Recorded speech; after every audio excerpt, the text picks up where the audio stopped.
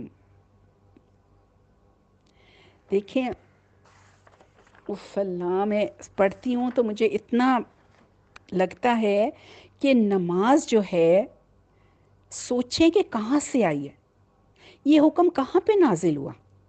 دیکھیں باقی سارے حکم تو زمین پہ ملے تھے نا، ہر چیز کا حکم اللہ تعالیٰ نے جبریل علیہ السلام کے ساتھ بھیجا تھا، مگر 5 نمازوں کا حکم ڈائریکٹ آسمان سے دیا گیا۔ اس سے نماز کی اہمیت اور فرضیت کا اندازہ ہوتا ہے، اور اسی کو شیطان نے مشکل بنا دیا ہے۔ زکوٰۃ، حج، عمرہ، صدقہ سب ہو جاتا ہے، مگر نماز میں خشوع نہیں ہوتا، اور سب سے زیادہ قریب اللہ کے سجدے کی حالت میں ہوتا ہے انسان۔ جی بیک ٹو پیج 148۔ پھر جب آپ مزید کچھ دور تشریف لے گئے تو ندا آئی کہ میں نے اپنا فریضہ نافذ کر دیا اور اپنے بندے سے تخفیف کر دی۔ وہ 5 نمازیں ہیں اور ثواب میں 50 ہیں۔ میرے نزدیک بات نہیں بدلی جاتی۔ کتنا بڑا انعام ہے! دیکھیں کہ ہم پڑھیں گے تو 5 اور ثواب اللہ تعالیٰ 50 برابر دیں گے انشاءاللہ۔ پھر اسی رات نبی صلی اللہ علیہ وسلم مکہ مکرمہ واپس تشریف لائے۔ جب صبح ہوئی تو آپ نے اپنی قوم کو ان بڑی بڑی نشانیوں کی خبر دی جو اللہ نے آپ کو دکھلائی تھی، تو قوم نے کی تکذیب، اذیت اور ضرر رسانی میں شدت آ گئی۔ کسی نے تالیاں بجائیں، کسی نے تعجب کا انکار کیا، ہاتھ اپنے سر پر رکھ لیا۔ کچھ لوگ حضرت ابوبکر صدیق کے پاس دوڑے آئے اور انہیں خبر دی۔ انہوں نے کہا، اگر یہ بات آپ صلی اللہ علیہ وسلم نے کہی ہے تو سچ کہی ہے۔ لوگوں نے کہا، اچھا آپ بھی ان کی تصدیق کرتے ہیں؟ انہوں نے کہا، میں تو اس سے بھی دور کی بات پر آپ کی تصدیق کرتا ہوں۔ آسمان سے صبح شام جو خبر آتی ہے، میں اس میں بھی آپ کو سچا مانتا ہوں۔ اس پر آپ کا لقب صدیق پڑ گیا تھا۔ اوکے، سو ناؤ وی نو کہ صدیق کا لقب حضرت ابوبکر کا کب پڑا تھا۔ پھر کفار نے آپ کا امتحان لیا، پوچھا کہ آپ بیت المقدس کے اوصاف بیان کریں۔ آپ نے اس سے پہلے بیت المقدس دیکھا تھا، نہ اس رات اس کی نشانیاں ضبط کی تھی۔ ظاہر ہے وہ یہ تھوڑی چیزیں دیکھ رہے تھے، یہاں پہ کیا لگا ہوا ہے، یہاں پہ کیا لگا ہوا ہے، لیکن اللہ نے اسے آپ کے لیے روشن کر دیا اور آپ اس کی نشانیاں بتاتے گئے۔ آپ نے ایک ایک دروازہ اور ایک ایک جگہ بتلائی، اور وہ آپ کی کوئی تردید نہ کر سکے، بلکہ کہا کہ جہاں تک اوصاف کا تعلق ہے آپ نے بالکل ٹھیک ٹھیک بیان کیے ہیں۔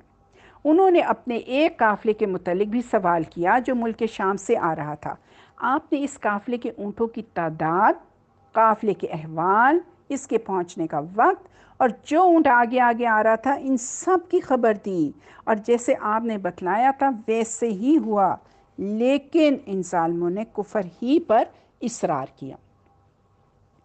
اسراء کی صبح حضرت جبریل علیہ السلام تشریف لائے اور رسول اللہ صلی اللہ علیہ وسلم کو 5 نمازوں کی کیفیت اور ان کی اوقات سکھلا دیے۔ اس سے پہلے نماز صرف 2 رکعت صبح اور 2 رکعت شام کی تھی، یعنی کہ شروع میں نے بتایا تھا نا، جسے ہم لوگ بیبی سٹیپس تھے، شروع میں اللہ تعالیٰ بیبی سٹیپس کروا رہے تھے، اور پھر اس کے بعد یہ 5 نمازیں کی ان کو طریقہ بتایا۔ قبائل اور افراد کو اسلام کی دعوت۔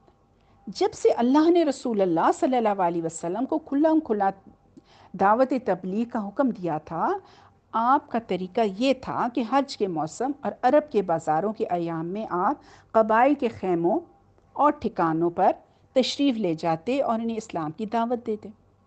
جاہلیت میں عرب کے مشہور اور مکہ سے قریب ترین بازار 3 تھے: عکاظ، مجنہ، ذوالمجاز۔ عکاظ نخلا اور طائف کے درمیان ایک بستی تھی۔ جہاں پہلی ذی سے 20 ذی تک بازار لگتا تھا، جیسے سمجھے ایکسپو سمجھ لیں، اس طرح کی جو لگتے ہیں بازار۔ اس کے بعد لوگ مجنہ منتقل ہو جاتے اور وہاں ذی سے کے خاتمے تک بازار لگتے تھے۔ مجنہ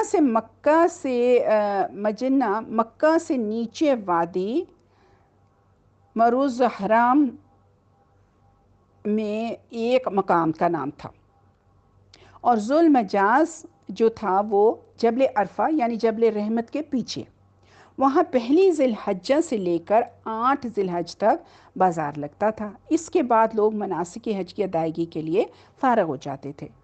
قبائل کو بھی رسول اللہ صلی اللہ علیہ وسلم نے اسلام کی دعوت دی، اور اس مقصد کے لیے آپ نے ان سے پناہ اور مدد بھی چاہی، تو مگر یہ کیا کیا انہوں نے؟ ان میں سے کسی نے بھی آپ کی دعوت قبول نہ کی، لیکن ان کے جوابات اور انداز مختلف تھے۔ کسی نے بہترین جواب دیا، کسی نے آپ کے بعد اپنے لیے سرداری کی شرط لگائی، کسی نے کہا کہ آپ کا خاندان اور قبیلہ آپ کو بہتر جانتا ہے، اس نے آپ کی پیروی نہیں کی، کسی نے برا جواب دیا، اور ان میں سے سب سے برا جواب مسلمہ کذاب کے گروہ بنو حنیفہ نے دیا۔ ایمان کی شعائیں مکہ سے باہر۔ جس زمانے میں اسلامی دعوت مکہ کے اندر مشکل ترین مرحلے سے گزر رہی تھی، اللہ نے مقدر کر رہا تھا کہ اسی زمانے میں مکہ سے باہر کچھ لوگ ایمان لے آئیں۔ یوں ان کی حیثیت امید کی چنگاری کی سی تھی۔ دیکھیں، جہاں قبائل نے انکار کر دیا تھا نا، وہاں انڈیویجولز ایمان لا رہے تھے۔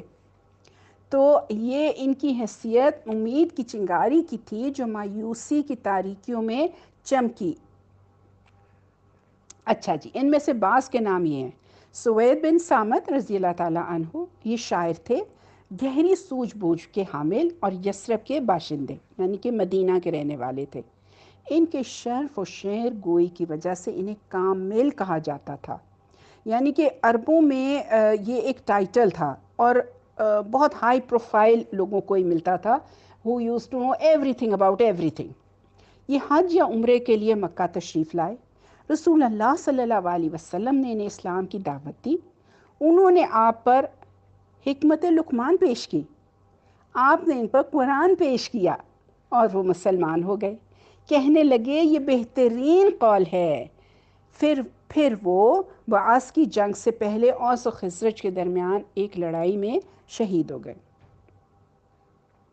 ایاس بن معاذ، یہ یثرب کے باشندے تھے، نوخیز نوجوان، سن 11 نبوت کے اوائل میں اوس کے ایک وفد کے ہمراہ مکہ تشریف لائے جو قریش سے خزرج کے خلاف حلف و تعاون چاہتا تھا۔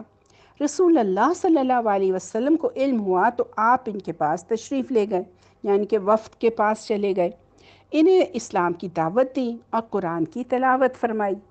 ایاس نے کہا، واللہ یہ اس سے بہتر ہے جس کے لیے آپ لوگ تشریف لائے ہیں۔ قرآن میں بھی ہے نا، ایک آیت میں ہے جس کا مفہوم یہی ہے کہ قرآن ان سب چیزوں سے بہتر ہے جس کو تم لوگ جمع کرتے ہو۔ اس پر جو وفد کا ایک رکن تھا ابو الحصیر، اس نے بطحا کی کنکریاں اٹھا کر ایاس کے منہ پر دے ماری اور کہا، یہ بات چھوڑو، یہاں ہم دوسرے مقصد کے لیے آئے ہیں۔ چنانچہ وہ خاموش ہو گئے اور یثرب واپس آ کر جلد ہی وفات پا گئے۔ وفات کے وقت وہ تحلیل اور تکبیر اور حمد و تسبیح کر رہے تھے، اس لیے ان کی قوم کو شبہ نہیں کہ ان کی وفات اسلام پہ ہوئی، یعنی کہ وہ دل میں اسلام لے کر واپس لوٹے تھے۔ الحمدللہ۔ ابو ذر غفاری رضی اللہ تعالیٰ عنہ، انہیں نبی صلی اللہ علیہ وسلم کی بعثت کی اطلاع سوید بن سامت اور ایاس بن معاذ سے ملی۔ انہوں نے پتہ لگانے کے لیے اپنے بھائی کو مکہ بھیجا۔ وہ گئے اور واپس آئے لیکن تسلی نہ کر سکے۔ چنانچہ حضرت ابو ذر رضی اللہ تعالیٰ عنہ خود نکلے اور مکہ پہنچ کر مسجد حرام میں جا اترے۔ تقریباً 1 مہینہ مسجد حرام میں ہی رہے اور زمزم کا پانی پیتے رہے، جو کھانا اور پانی دونوں کا کام دیتا تھا، لیکن جان کے ڈر سے نبی صلی اللہ علیہ وسلم کے متعلق کسی سے نہ پوچھتے تھے۔ بالآخر حضرت علی رضی اللہ تعالیٰ عنہ ان کو اپنے پیچھے پیچھے لے کر گئے اور رسول اللہ صلی اللہ علیہ وسلم سے جا ملوایا۔ حضرت ابو ذر رضی اللہ تعالیٰ عنہ نے نبی صلی اللہ علیہ وسلم سے عرض کیا کہ اسلام پیش فرمائیے۔ آپ نے اسلام پیش کیا اور وہ وہیں مسلمان ہو گئے۔ پھر انہوں نے مسجد حرام میں آ کر اعلان کیا، میں گواہی دیتا ہوں کہ اللہ کے سوا کوئی معبود نہیں، اور گواہی دیتا ہوں کہ محمد اللہ کے بندے اور اس کے رسول ہیں۔ یہ سننا تھا کہ قریش ان پر ٹوٹ پڑے، اتنا مارا کہ ادموا کر دیا، لیکن حضرت عباس رضی اللہ تعالیٰ عنہ نے ان کو بچا لیا۔ دوسرے دن آ کر پھر یہی اعلان کیا اور قریش نے پھر انہیں اتنا مارا کہ قریب المرگ ہو گئے۔ کل کی طرح آج بھی عباس رضی اللہ تعالیٰ عنہ نے آ کر ان کو بچایا۔ اس کے بعد حضرت ابو ذر رضی اللہ تعالیٰ عنہ اپنی قوم بنو غفار میں واپس آ گئے، اور جب نبی صلی اللہ علیہ وسلم نے ہجرت فرمائی تو وہ بھی مدینہ ہجرت کر آئے۔ طفیل عمار الدوسی، طفیل بن عمر الدوسی یہ شاعر تھے، گہری سوجھ بوجھ کے مالک اور یمن کے قریب واقع قبیلے دوس کے سردار تھے۔ سن 11 نبوت میں مکہ تشریف لائے تو اہل مکہ نے بڑھ کر ان کا استقبال کیا اور نبی صلی اللہ علیہ وسلم سے اس قدر ڈرایا کہ جب وہ مسجد حرام میں آئے تو کان میں روئی ٹھونس لی کہ کہیں آپ کو کوئی بات سنائی نہ پڑ جائے۔ مگر ہوا یہ کہ اس وقت نبی صلی اللہ علیہ وسلم خانہ کعبہ کے پاس کھڑے نماز پڑھ رہے تھے۔ آپ کی آواز ان کے کان میں پڑ ہی گئی۔ انہوں نے جو کچھ سنا بہت اچھا محسوس کیا، دل ہی دل میں کہنے لگے، میں سوجھ بوجھ رکھنے والا شاعر ہوں، مجھ سے بھلا برا چھپا نہیں رہ سکتا، پھر کیوں نہ میں اس شخص کی بات سنوں، اگر اچھی ہوئی تو قبول کر لوں گا، بری ہوئی تو نہیں مانوں گا۔ چنانچہ جب نبی صلی اللہ علیہ وسلم گھر تشریف لائے تو وہ بھی آپ کے پیچھے پیچھے ہو لیے اور گھر کے اندر آ کر آپ سے اپنا واقعہ بیان کیا اور عرض کیا کہ آپ اپنا دین پیش کریں۔ آپ صلی اللہ علیہ وسلم نے اسلام پیش کیا اور کیا کیا؟ قرآن کی تلاوت کی۔ طفیل بن عمر دوسی نے اسلام قبول کر لیا، حق کی شہادت دی اور عرض کی کہ میری قوم میں میری بات مانی جاتی ہے اور میں ان کے پاس پلٹ کر جا رہا ہوں اور انہیں اسلام کی دعوت دوں گا، لہٰذا آپ اللہ سے دعا فرمائیں کہ وہ مجھے کوئی نشانی دے دے۔ آپ نے دعا فرمائی۔ چنانچہ جب وہ اپنی قوم کے قریب پہنچے تو ان کا چہرہ چراغ کی طرح روشن ہو گیا۔ انہوں نے اللہ سے دعا کی کہ اسے چہرے کی بجائے کہیں اور منتقل کر دیں۔ چنانچہ یہ روشنی ان کے کوڑے یعنی ان کی جو سٹک تھی ہاتھ میں اس میں پلٹ آئی۔ جب وہ اپنی قوم کے پاس پہنچے تو اس سے اسلام کی دعوت دی۔ والد اور بیوی نے اسلام قبول کر لیا مگر قوم نے تاخیر کی، لیکن جب انہوں نے صلح حدیبیہ کے بعد مدینہ ہجرت کی تو ان کے ساتھ ان کی قوم کے 70 یا 80 گھرانے تھے جو کہ ہجرت کر گئے، یعنی کہ وہ سب مسلمان ہو گئے تھے۔ زماد ازدی رضی اللہ تعالیٰ عنہ یہ یمن کے باشندے تھے۔ یا جھاڑ پھونک کے ذریعے سے پاگل پن کو دور کرنا اور جن شیطان کو بھگانا ان کا کام تھا۔ مکہ آئے تو وہاں کے احمقوں سے سنا کہ محمد صلی اللہ علیہ وسلم نعوذ باللہ پاگل ہیں، چنانچہ وہ آپ کا علاج کرنے کے لیے آپ کے پاس آئے اور رسول اللہ صلی اللہ علیہ وسلم نے فرمایا، ساری تعریف اللہ ہی کے لیے ہے، ہم اسی کی تعریف کرتے ہیں اور اسی سے مدد چاہتے ہیں۔ جسے اللہ ہدایت دے دے اسے کوئی گمراہ نہیں کر سکتا، اور جسے اللہ گمراہ کر دے اسے کوئی ہدایت نہیں دے سکتا، اور میں شہادت دیتا ہوں کہ اللہ کے سوا کوئی معبود نہیں، وہ تنہا ہے، اس کا کوئی شریک نہیں، اور میں شہادت دیتا ہوں کہ محمد صلی اللہ علیہ وسلم اس کے بندے اور رسول ہیں۔ اما بعد یعنی کہ اس کے بعد زماد نے یہ کلام سنے تو اس قدر متاثر ہوئے کہ انہیں 3 بار دہرانے کی آپ صلی اللہ علیہ وسلم سے فرمائش کی، یعنی کہ پھر کہیں پھر کہیں پھر کہیں۔ So 3 times he repeated۔ پھر کہا، میں کہانوں، جادوگروں اور شاعروں کی بات سن چکا ہوں، لیکن میں نے آپ جیسے کلمات کہیں نہیں سنے، یہ تو سمندر کی عطا گہرائیوں کو پہنچتے ہیں۔ لائیے ہاتھ بڑھائیے، آپ سے اسلام پر بیعت کرتا ہوں، اور انہوں نے بیعت کر لی۔ دیکھیں رات کی تاریکی کتنی پھیلی ہوئی کیوں نہ ہو، زمین پر آسمان پر کتنا اندھیرا ہوتا ہے، مگر وہیں سے ستارے نظر آتے ہیں، اور کبھی چاند بھی نظر آتا ہے۔ یعنی رات کا وجود کتنا ہی بڑا کیوں نہ ہو میری بہنوں، روشنی کی کرن اس کو دور کرنے کے لیے کافی ہوتی ہے۔ اصل قوت کس میں ہے؟ سچائی میں ہے۔ اس لیے انسان چراغ جلاتا جائے، آپ بھی دیے سے دیا جلاتی جائیں، کوشش انسان کو کرتے رہنا ہے، ایک دن تو روشنی ہوگی نا۔ اب یہاں مکی دور کا اختتام ہے، اور حضور پاک صلی اللہ علیہ وسلم کے لیے ایک نئی راہ اور ایک نیا افق اللہ تعالیٰ کھولنے والے ہیں۔ ربنا تقبل منا انک انت السمیع العلیم وتب علینا انک انت التواب الرحیم۔